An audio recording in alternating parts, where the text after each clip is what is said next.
Hi hello friends, ಎಲ್ಲರಿಗೂ ನಮಸ್ಕಾರ. Welcome back to my channel. ಇಷ್ಟವಿಲ್ಲದ ಮದುವೆ ಭಾಗ 40. ಇವಳಜ್ಜಿ, ನಾನು ಇವಳ ಗಂಡ. ನನಗೆ 3 ವರ್ಡ್ ಮೆಸೇಜ್ ಮಾಡಿ ಇವಳ ಗೆಳತಿಗೆ ಊಟಕ್ಕೆ ಕರೆಯಲು ಫೋನ್ ಮಾಡಿದ್ದಾಳೆ. ಅದೆಷ್ಟು ಕೊಬ್ಬಿರಬೇಡ ಇವಳಿಗೆ ಎಂದು ಗೊಣಗುತ್ತಾ ಜೀವ ಆಗ ಅಂಜಲಿ ಹೇಳಿದ್ದ ಲಂಚ್ ರೂಮಿನತ್ತ ನಡೆಯುವಾಗ ರಿಂಗಾದ ಮೊಬೈಲನ್ನು ಕೋಪದಲ್ಲೇ ತೆಗೆದು ನೋಡಿದವನಿಗೆ ಅಲ್ಲಿನ ಹೆಸರು ನೋಡಿದ ಕೂಡಲೇ ತುಟಿಯರಳಿತ್ತು. ಆದರೆ ಕರೆ ಸ್ವೀಕರಿಸಿ ಗಡುಸಾಗಿ ಹೇಳು ಎಂದನು. ಸರ್, ಲಂಚ್ ಟೈಮ್ ಆಗಿದೆ, ಆಗಲೇ ಮೆಸೇಜ್ ಮಾಡಿದ್ದೆ, ನಿಮ್ಮ ರಿಪ್ಲೈ ಇರಲಿಲ್ಲ, ಅದಕ್ಕೆ ಕಾಲ್ ಮಾಡಿದ್ದು ಅಂದಳು. ಅದಕ್ಕೆ ಜೀವ ಬರ್ತಾ ಇದ್ದೀನಿ ಎಂದು ಹೇಳಿ ಕರೆ ತುಂಡರಿಸಿ ಮೊಬೈಲ್ನಿಂದ ಹಣೆಗೆ ಬಡಿದುಕೊಂಡು, ಗಾಡ್, ನಿಜಕ್ಕೂ ಇವಳ ವಿಷಯದಲ್ಲಿ ನಾನು ಹುಚ್ಚ ಆಗದಿದ್ರೆ ಸಾಕು. ಅಲ್ಲ, ಈಗಷ್ಟೇ ನನಗೊಂದು ಫೋನ್ ಮಾಡಿ ಊಟಕ್ಕೆ ಕರೀಲಿಲ್ಲ ಎಂದು ಕೋಪದಲ್ಲಿದ್ದೆ. ಈಗ ಅವಳದ್ದೇ ಫೋನ್ ಬಂದಾಗ ಆಗಿದ್ದ ಕೋಪ ಎಲ್ಲ ಹೆಸರಿಲ್ಲದಂತೆ ಮಾಯವಾಗಿದೆ. ಜೀವ, ನಿಜಕ್ಕೂ ನಿನ್ನಲ್ಲೇನೋ ಆಗ್ತಿದೆ, ಸ್ವಲ್ಪ ಜಾಗ್ರತೆಯಿಂದ ಇರು ಎಂದುಕೊಳ್ಳುತ್ತಾ ಲಂಚ್ ರೂಮ್ ಪಕ್ಕ ಬಂದಾಗ ಅಂಜಲಿ ಅವನಿಗಾಗಿಯೇ ಕಾಯುತ್ತಿದ್ದಳು. ಅವನನ್ನು ನೋಡಿ ಸರ್ ಬನ್ನಿ ಎನ್ನುತ್ತಾ ಒಳ ನಡೆದು ಪ್ಲೇಟ್ ಅವನ ಕೈಗಿಟ್ಟರೆ ಅಲ್ಲಿದ್ದ ಸ್ಟಾಫ್ ಅವನಿಗೆ ವಿಶ್ ಮಾಡುತ್ತಿದ್ದರು.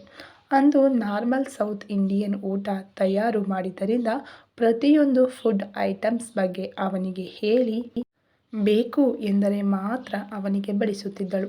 ಆದರೆ ಎಲ್ಲವೂ ಬೇಕು ಎನ್ನುತ್ತಿದ್ದವನನ್ನು ನೋಡಿ ಬಕಾಸುರ, ಏನು ಕೇಳಿದ್ರೂ ಬೇಡ ಅನ್ನೋಲ್ಲ, ಇಲ್ಲಿ ಸ್ಟಾಫ್ಗಳಿಗೆ ಮಾತ್ರ ಊಟ, ಕ್ಯಾಬಿನಲ್ಲೇ ಊಟ ಮಾಡು ಅಂದರೆ ಎಲ್ಲಿ ನನ್ನ ಮಾತು ಕೇಳ್ತಾನೆ, ಎಲ್ಲ ಇವನ ಮೂಗಿನ ನೇರಕ್ಕೆ ನಡೀಬೇಕು. ಈಗಿವನು ಗಿರಿಧಾಮದ ಓನರ್, ಸ್ಟಾಫ್ ಎದುರು ಹೇಗೆ ಎಷ್ಟು ತಿನ್ನಬೇಕು ಅನ್ನೋದು ಗೊತ್ತಾಗೋಲ್ವಾ?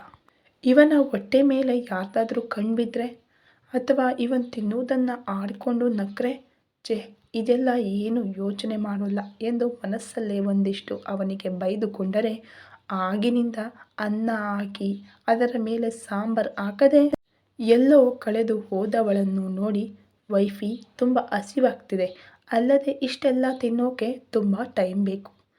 ಬಾಸ್ ಆಗಿ ನಾನೇ ಲಂಚ್ ಟೈಮ್ ಮುಗಿದರೂ ಊಟ ಮಾಡುತ್ತಾ ಕೂತಿದ್ರೆ ಸ್ಟಾಫ್ ಎಲ್ಲ ನನ್ನ ಆಡ್ಕೊಳ್ಳೋದಿಲ್ವಾ? ಸೊ ಬೇಗ ಸಾರು ಹಾಕು, ಇದೆಲ್ಲ ಖಾಲಿ ಮಾಡಿ ಆಮೇಲೆ ಉಳಿದ ಐಟಮ್ಸ್ ತಗೋತೀನಿ ಎಂದಾಗ ತನ್ನತ್ತ ಕಣ್ಣು ಬಾಯಿ ಬಿಟ್ಟು ನೋಡುತ್ತಿದ್ದವಳಲ್ಲಿ ಮತ್ತೊಮ್ಮೆ ಬಡಿಸುವಂತೆ ಹೇಳಿದನು. ಅವನು ಕೇಳಿದ್ದೆಲ್ಲ ಪ್ಲೇಟಿಗೆ ಹಾಕಿ ಉಳಿದದ್ದನ್ನು ಇನ್ನೊಂದು ಪ್ಲೇಟಲ್ಲಿ ತುಂಬಿಸಿಕೊಂಡು ಖಾಲಿ ಇದ್ದ ಟೇಬಲ್ ಬಳಿ ಹೋದರೆ ಬ್ಲೇಸರ್ ತೆಗೆದು ಕುರ್ಚಿಯ ಮೇಲೆ ಹಾಕಿ ತೊಟ್ಟಿದ್ದ ನೇವಿ ಬಣ್ಣದ ಶರ್ಟ್ ಕೈಯನ್ನು ಮಡಚುತ್ತಾ ಕುಳಿತ ಜೀವನನ್ನು ಕಣ್ಣು ಮುಚ್ಚದೆ ನೋಡುತ್ತಿದ್ದಳು. ಅವಳ ನೋಟವನ್ನು ಗಮನಿಸಿ ಕಷ್ಟೊಡೆದು ಕಿರುನಕ್ಕವನನ್ನು ನೋಡಿ ತಲೆ ತಗ್ಗಿಸಿ ಊಟ ಮಾಡಲು ಶುರು ಮಾಡಿದರೆ, ವೈಫಿ, ನಾನಿವತ್ತು ಅಷ್ಟೊಂದು ಸ್ಮಾರ್ಟ್ ಆಗಿ ಕಾಣ್ತಿದ್ದೀನಾ? ಬೆಳಿಗ್ಗೆಯಿಂದ ನನ್ನನ್ನೇ ನೋಡ್ತಾ ಇದ್ದೀಯಾ, ಏನು ವಿಷಯ ಎಂದವನ ಮಾತಿಗೆ ತಬ್ಬಿಬ್ಬುಗೊಂಡವಳು, ಹಾಗೆಲ್ಲ ಕೋತಿಯ ಹಾಗೆ ಡ್ರೆಸ್ ಮಾಡಿಕೊಂಡು ನನ್ನೆದುರು ಬರ್ತಿದ್ದೆ, ನಿನ್ನ ಬಾಸ್ ಅವತಾರದಲ್ಲಿ ನೋಡ್ತಿರೋದು ಮೊದಲನೇ ಸಲ ಅಲ್ವಾ, ಅದಕ್ಕೆ ಜಸ್ಟ್ ನೋಡ್ತಿದ್ದೆ ಬಿಟ್ರೆ ನೀನು ಹೇಳಿದ ಹಾಗೆ ಬೆಳಿಗ್ಗೆಯಿಂದ ನಿನ್ನನ್ನೇ ನೋಡ್ತಿಲ್ಲ, ಇನ್ನೂ ಮಾತು ಬೇಡ ಎನ್ನುವಂತೆ ತುತ್ತು ಬಾಯಿಗೆ ಹಾಕಿಕೊಂಡವಳ ಊಟದ ತಟ್ಟೆಯತ್ತ ಜೀವ ಕಣ್ಣು ಹಾಯಿಸಿದರೆ 1 ಚಪಾತಿ, ಸ್ವಲ್ಪವೇ ಅನ್ನ, ಸಾಂಬಾರು ಅಷ್ಟೇ ಇತ್ತು.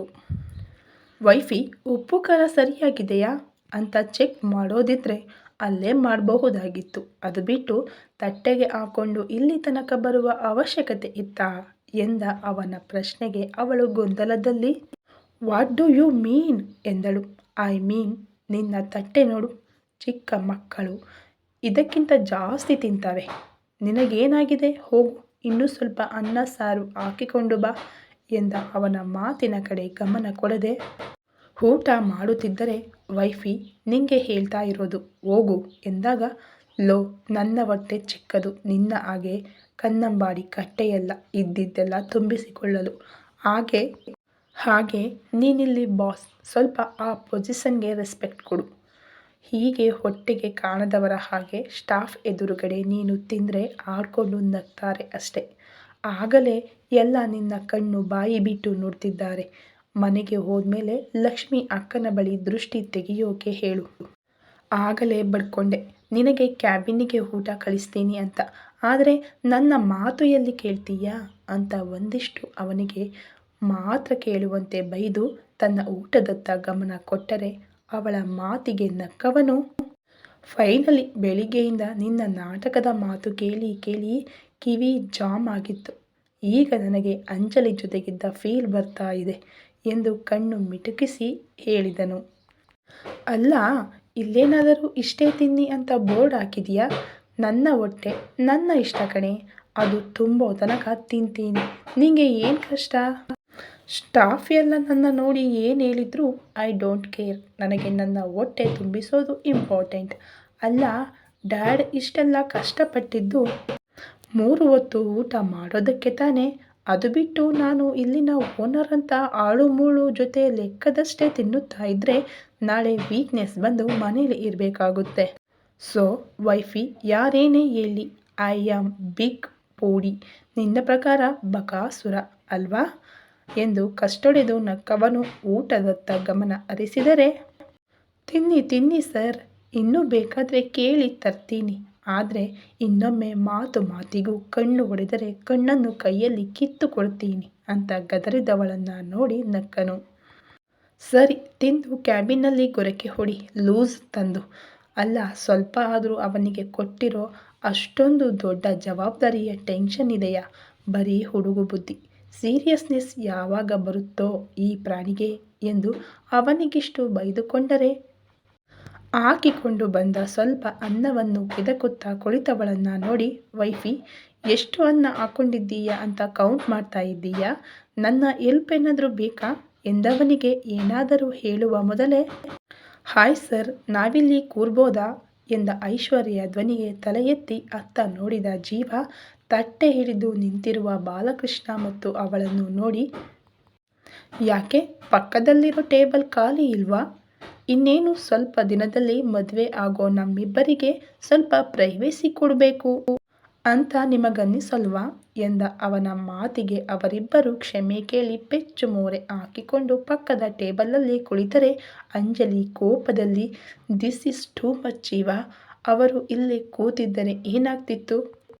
ನಿನ್ನ ಹಾಗೆ ಅವರು ನನ್ನ ಹೊಟ್ಟೆ ಮೇಲೆ ಕಣ್ಣಾಕಿ ನಾಳೆ ನನಗೇನಾದರೂ ಫುಡ್ ಪಾಯ್ಸನ್ ಆದರೆ ಅದಕ್ಕೆ ಅವರನ್ನು ಅಲ್ಲಿ ಕೂರಲು ಹೇಳಿದ್ದು. ವಾಟ್ ಎವರ್, ನನ್ನ ಊಟ ಆಯಿತು ಅಂತ ತಟ್ಟೆ ಹಿಡಿದು ಎದ್ದು ಇನ್ನೇನು ಅಲ್ಲಿಂದ ಹೋಗಬೇಕೆನ್ನುವಾಗ ಊಟದ ತಟ್ಟೆಯ ಜೊತೆ ತಮ್ಮತ್ತಲೇ ಬರುತ್ತಿರುವ ಆಯೇಷಳನ್ನು ನೋಡಿ ವಾಪಸ್ಸು ತನ್ನ ಕುರ್ಚಿಯಲ್ಲಿ ಕುಳಿತಳು.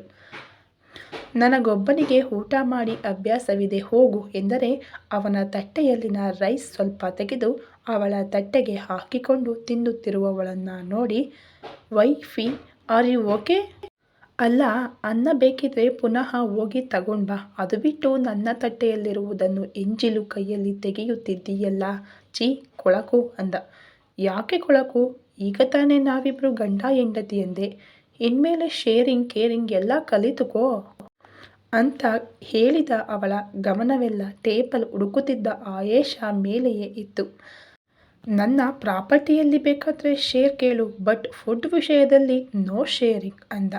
ಅದಕ್ಕೇನು ಪ್ರತಿಕ್ರಿಯಿಸದೆ ನಿಧಾನಕ್ಕೆ ತಿನ್ನುತ್ತಿದ್ದವಳು ಆಯೇಷಳಿಗೆ ಖಾಲಿಯಾದ ಟೇಬಲ್ ಸಿಕ್ಕಿದ ಕೂಡಲೇ ತಟ್ಟೆಯಲ್ಲಿ ಇದ್ದುದನ್ನೆಲ್ಲ ಬಾಯಿಗೆ ತುಂಬಿಸಿಕೊಂಡು, ಬಾಯ್ ಸರ್, ಆಮೇಲೆ ಸಿಗೋಣ ಎಂದು ಅವನ ಮಾತಿಗೂ ಕಾಯದೆ ಎದ್ದವಳ ಕೈ ಹಿಡಿದು, ನನ್ನ ಊಟ ಆಗೋ ತನಕ ಕೂತ್ಕೋ ಅಂದ. ಆಗ ಒಬ್ಬನಿಗೆ ಊಟ ಮಾಡಿ ಅಭ್ಯಾಸ ಇದೆ ಅಂದೆ, ಈಗ ಒಬ್ಬನೇ ಊಟ ಮಾಡು, ನನಗೆ ಸ್ವಲ್ಪ ವರ್ಕ್ ಇದೆ ಎಂದು ಕೈ ಬಿಡಿಸಿಕೊಳ್ಳಲು ನೋಡಿದರೆ, ಇದನ್ನು 2 ನಿಮಿಷ ಮೊದಲು ಹೇಳಿದರೆ ನಂಬ್ಕೋತಿದ್ದೆ. ಆಗಲೇ ನಿನ್ನ ಊಟ ಆಗಿತ್ತು. ಇನ್ನೇನು ಇಲ್ಲಿಂದ ಹೋಗಬೇಕು ಅನ್ನುವಾಗ ನಿನ್ನ ಅಸಿಸ್ಟೆಂಟ್ ಆಯೇಷ ನಮ್ಮ ಟೇಬಲ್ ಪಕ್ಕವೇ ಬರುತ್ತಿರುವುದನ್ನು ನೋಡಿ, ತಾನು ಈಗ ಎದ್ದರೆ ಖಂಡಿತ ಅವಳು ನಿನ್ನ ಜಾಗದಲ್ಲಿ ಬಂದು ಕೂರ್ತಾಳೆ ಅಂತಾನೆ ತಾವು ನನ್ನ ತಟ್ಟೆಯಿಂದ ಅನ್ನ ತೆಗೆದುಕೊಂಡು ಕಾಟಾಚಾರಕ್ಕೆ ತಿಂದದ್ದು ಅಲ್ವಾ ಅಂದ. ಅವನ ಕಣ್ಣೋಟ ಎದುರಿಸಲಾರದೆ ಗಲಿಬಿಲಿಯಿಂದ ಹಾಗೇನಿಲ್ಲ ಅಂತ ಹೇಳಿ ಸುಳ್ಳು ಹೇಳಲು ಏನೂ ತೋಚದೆ ಸುಮ್ಮನೆ ಕುಳಿತರೆ, ಆಹಾ ಮಳ್ಳಿ, ಹೌದು ಆಯೇಷ ನನ್ನ ಜೊತೆ ಕೂತರೆ ನಿಂಗೇನು ಪ್ರಾಬ್ಲಮ್ ಎಂದಾಗ ನನಗೆ ಯಾವ ಪ್ರಾಬ್ಲಮ್ ಇಲ್ಲ, ವೆಯ್ಟ್ ನಾನು ಹೋಗಿ ಅವಳನ್ನು ಇಲ್ಲಿಗೆ ಕಳುಹಿಸುತ್ತೇನೆ ಎಂದವಳು ಹೇಳದೆ ಪೆಚ್ಚಾಗಿ ಕುರ್ಚಿಗೆ ಹೊರಗೆ ಕುಳಿತದ್ದನ್ನು ನೋಡಿದವನಿಗೆ ನಗು ಬಂದಿತ್ತು. ಹೀಗೆ ಕೋತಿಯ ಹಾಗೆ ನಗ್ತಾ ಇರ್ತೀಯಾ ಅಥವಾ ಊಟ ಮುಗಿಸ್ತೀಯಾ, ಬೇಗ ಊಟ ಮಾಡು ಎಂದು ಸಿಟ್ಟಲ್ಲಿ ಹೇಳಿ ಮೂತಿ ತಿರುವಿದರೆ ಅವಳ ವರಸೆಗೆ ನಗುತ್ತಲೇ ಊಟ ಮಾಡತೊಡಗಿದನು. ಮುಂದಿನ ಒಂದೆರಡು ದಿನ ಜೀವ ಮತ್ತು ಅಂಜಲಿ ನಡುವೆ ಮಾತಿನ ಚಕಮಕಿ ಇದ್ದರೂ ಮೊದಲಿನಂತೆ ಅದು ಮಿತಿ ಮೀರುತ್ತಿರಲಿಲ್ಲ. ಇಬ್ಬರು ಅವರವರ ಕೆಲಸದಲ್ಲಿ ನಿರತರಾಗಿ ಪ್ರತಿದಿನ ಮಧ್ಯಾಹ್ನ ಲಂಚ್ ಟೈಮಲ್ಲಿ ಇಬ್ಬರು ಜೊತೆಯಲ್ಲೇ ಊಟ ಮಾಡುತ್ತಿದ್ದರೆ ಐಶ್ವರ್ಯ ಮತ್ತು ಬಾಲಕೃಷ್ಣ ತಮ್ಮಿಂದ ಗೆಳತಿಯನ್ನು ದೂರ ಮಾಡಿದ್ದಕ್ಕೆ ಅವನಿಗೆ ಇಡೀ ಶಾಪ ಹಾಕುತ್ತಿದ್ದರು. ಜಯಕರ್ ಕೂಡ ಜೀವ ಕೆಲಸದ ರೀತಿಗೆ ಮೆಚ್ಚುಗೆ ವ್ಯಕ್ತಪಡಿಸಿ ದಿನನಿತ್ಯ ಮಗ ಏನೆಲ್ಲ ಮಾಡಿದ ಎನ್ನುವುದರ ಅಪ್ಡೇಟನ್ನು ಅಪ್ಪ ಗಂಗಾಧರನಿಗೆ ಕೊಡುತ್ತಿದ್ದರು. ಈ ನಡುವೆ ಜೀವ ಹಾಗೂ ಅಂಜಲಿಯ ಮದುವೆಯ ದಿನ ಹತ್ತಿರ ಬಂದ ಕಾರಣ ಮಗನ ಜೊತೆ ಗಂಗಾಧರ್ ರೆಸಾರ್ಟ್ ತಲುಪಿ ಜಯಕರ್ ಹಾಗೂ ಅಂಜಲಿಯನ್ನು ತಮ್ಮ ಕ್ಯಾಬಿನ್ನಿಗೆ ಕರೆದ ಸ್ವಲ್ಪದರಲ್ಲಿ ಅವರ ಖಾಯಂ ಈವೆಂಟ್ ಆರ್ಗನೈಸರ್ ಆಯುಷ್ ಬಂದಿದ್ದನು.